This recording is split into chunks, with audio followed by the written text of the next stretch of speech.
Near the Colosseum, on a Roman arch, is engraved a menorah. This ritual object, not only a religious symbol of Judaism, but also one of Jewish resistance to foreign oppression, as exemplified in the Hanukkah story, is being hauled off by Roman soldiers as spoils of war within a military procession. Likewise, Jewish captives, shackled and transplanted halfway across the Mediterranean, are paraded alongside their sacred vessels for Roman onlookers to mock in glee, ridiculing these people's defeat while praising their own legionaries for their hard-won victory over these seditious rebels. So what's going on here? Why are Judeans being forced to participate within such a humiliating parade on behalf of Rome's aggrandizement? Well, we must rewind 5 years prior to the year 66, to the outbreak of what historians have called the Great Jewish Revolt. In the land of Judea, over a century's worth of growing discontent between the Jewish population and Roman rule has fomented into open rebellion. High taxation, cultural clashes, and heavy-handed Roman governance have pushed the Judeans past the point of no return. Waves of violence soon break out across the province. Rebels ambushed unsuspecting Roman garrisons in Jerusalem, taking control of the ancient capital. Raging daggermen, Hebrew zealots, also known as Sicarii, butcher Roman soldier and civilian alike. Rabbis denounced these acts of senseless violence. However, the genie was out of the bottle, and Rome's retaliation would forever change Jewish history. Surprisingly, Rome's initial response was rather pitiful. The governor of nearby Syria, Gallus, sent a 30,000-man army of Roman legionaries and auxiliaries to exact vengeance on those who dare oppose Rome's authority. But after failing to take Jerusalem, this punitive force was ambushed by Jewish guerrillas on their retreat near Beth Horon, in modern-day West Bank.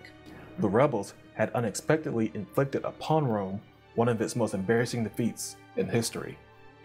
Gallus had disgraced himself, and as one source suggests, he died the following year due to the shame of his defeat. The commanders of this victorious army, zealots Simon ben Jorah and Eleazar ben Zimin, ordered their troops to take the weapons, armor, and supplies from their slain and demoralized foe and head for Jerusalem to plan the next steps for the liberation of all Judea. But the empire will not let this defeat, in which 6,000 of their men died, go unavenged. They will indeed return and wreak unmitigated and unimaginable vengeance upon Judea. Jerusalem is buzzing with excitement. The Judean combatants had just bested the greatest military force in the known world. Religious fervor swept the land, and multitudes joined the resistance. Maybe, just maybe, there could be an independent Jewish state, as in the days of the Maccabees, or even the golden age of Kings David and Solomon. A provisional government is established. The Sanhedrin, a judicial and religious body made up of Jewish leaders, had previously collaborated with their Roman overseers as representatives of their people. Now they are entrusted to govern this new state and prepare for Rome's inevitable counterattack.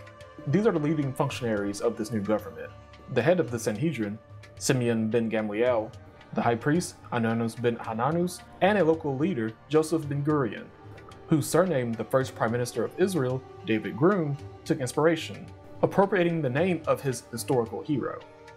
This council appointed governors to rebel-friendly areas in Judea and Galilee, one of whom is a Jewish elite, scholar, and descendant of the previous Hasmonean dynasty named Yosef ben Matayahu, later known to history as Flavius Josephus. The council sends him to Galilee and Golan, but more on him later.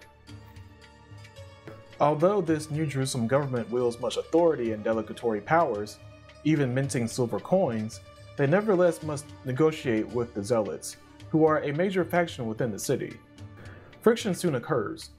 Rebel military leadership consists of 3 strongmen, the aforementioned Simon ben Jorah and Eleazar ben Simon, as well as the more radical wildcard, John of Giscala. To make this administration even more confusing, these zealot leaders also vehemently disagree with each other over supreme leadership and the direction of this war. Thus, Jerusalem and the Greater Rebellion cannot benefit from a united front, but is plagued with factionalism, which by the year 68 plunges Jerusalem into anarchy. The Zealots take control of the temple, inciting the high priest Ananus ben Ananus to excise these malcontents. However, John of Giscala attacks the troops of the provisional government, even allying with Idumeans, or Edomites, and allowing these historical foes of the ancient Israelites into the city to tip the balance of power. What followed was carnage. The Zealots and the Idumeans slaughter many soldiers and innocents within Jerusalem. The provisional government then seeks an alliance with the less zealous Zealot leader, Simon ben Jorah of Beth Horon fame. Simon restores relative order, but chooses not to take counsel from the administration. Jewish leadership is in free fall, and by the time Roman reinforcements step foot into Judea, half of their war has already been won. Dead silence fills the Senate House. Reclining in the chair is a man plagued with paranoia, disappointment, and irritation. This disgruntled figure, the infamous Emperor Nero, has to come to terms with the destruction of an entire imperial army and a province in full-scale rebellion. Judea's insurrection could inspire other regions to revolt under Nero's quite tenuous rule. The emperor decides to recall a seasoned commander who has fallen from grace out of retirement, Vespasian. Vespasian takes command of the eastern legions and combines his forces with those of his son, Titus's, both of which converge on Galilee, the heartland of Judean zealotry.